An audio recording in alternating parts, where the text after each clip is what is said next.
All right, let's go now to Tom Connell on standby to give us the latest breakdowns as he called the result just a little bit earlier for the Republican candidate, President-elect Donald Trump. Tom? Yeah, thanks, Peter. Well, this really hinged on, of course, we knew the blue wall. Once that first state cracked, this result was becoming obvious. Let's just take you through the state, I should say, that got Donald Trump right to the cusp of winning, Pennsylvania. So you can see here, this is still relatively tight. There's going to be quite a few results that will come down to 1 or 2%. So in many senses, the polls were right. But the margin is 2.9%.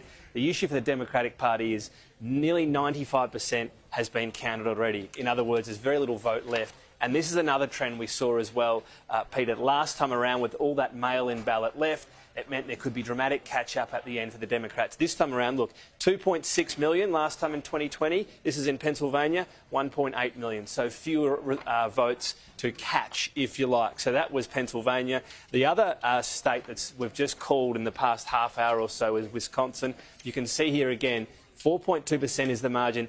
88%, though, is counted this time around. What's happening here is Milwaukee. This was the last hope for the Democrats that a big vote in Milwaukee would allow them to catch up. Well, the rate that vote is coming in, it's not coming in fast enough. So again, this is going to be a Donald Trump victory in Wisconsin. So where that leaves things right now, if we go to, let's have a look at our map. So I might just compare 2020 first of all. This was the result for Joe Biden.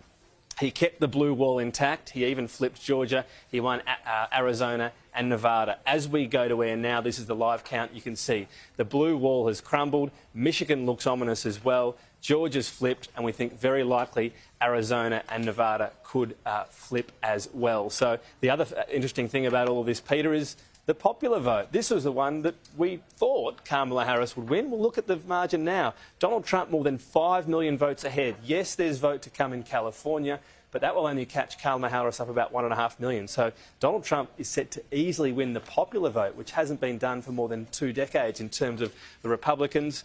And when we go to those battleground states as well, let's go to states flipped, and you can see what's happened already. Georgia, Pennsylvania and Wisconsin, and look at the electoral college votes that go with it, and that has meant Donald Trump is going to again be the President of the United States. Tom, how high do you think his tally will go? Do you think it will be greater than 280? I think it will, Peter. So let's look at what there is to go, first of all. When we're looking at some of those states we haven't called just yet, Arizona, I'm quite confident will be a Donald Trump victory. Why, when it's only 1% and 51% counted? Because we know the very early vote counted is Democrat leaning. It's early and it's mail-in ballots. They count them first in Arizona. Every state has different rules. So, as a result, you'd want to be 3 or 4% up if you're Kamala Harris. That's not the case. She's actually behind. So I just want to see a little bit more trend to make sure that's the case. We don't have a lot of oversight in terms of some of these order of votes. That is set to be, though, another Donald Trump victory in terms of this election. Nevada is the other one that's, I think right now, I'd have to say it's a real toss-up. It's a pretty small state, and the amount of vote coming in, as you can see, Donald Trump's actually increased that margin, 4.6%.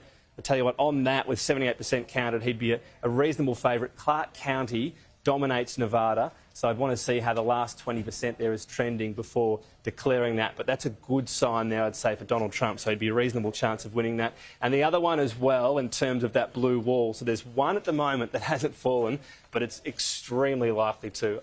See what the latest figures are in Michigan. OK, so 70% counted at 6.5%. The issue so far as well, I've been looking at Wayne County. It's the biggest one there. Kamala Harris way underperforming compared to Joe Biden. So on those numbers, she simply won't make that up. It's highly likely, almost certain, Michigan goes that way again. Again, when we look at the early vote, 2.8 million. It's actually up overall 3.1 million. But the problem is, pardon me, the mail-in ballots aren't going to arrive in Michigan the way they did last time. So where that puts us, the likelihood in terms of what Donald Trump will actually get to, 280 as you mentioned right now. I'd be very confident he wins Michigan, which again gets him up to 295, highly likely Arizona as well. That takes him to 300, 306. Nevada we're calling a toss-up. So either 306 or he gets to 312 with Nevada. So this is not a narrow win, as I alluded to again before.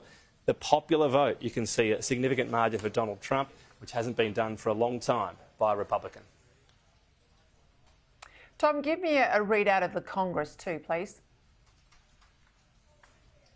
Yeah, well, these two battles, let's have a look at both of them. First of all, the House. This could take quite a while. We've seen 189 to 163. We haven't had the toss-ups essentially decided right now. This could take the best part of a month with the nature of the House. So that's right now as we go to where unclear. Republicans have to be favourites in that, given where some of those top toss-up races are going, and of course the overall election result. We do know what's going to happen in the Senate, though. Already we've had the Republicans flip the required 2. They have control of the Senate. We still have 6 more races to call in that, but already they have the 51 requisite, so they're going to control. Obviously, they've got the President, the Senate, the House, somewhat of a toss-up, and they've won the majority vote in terms of the popular vote. So right now, it's looking likely to be a clean sweep for the Republican Party. All right, we'll leave it there. Thank you, Tom Connell.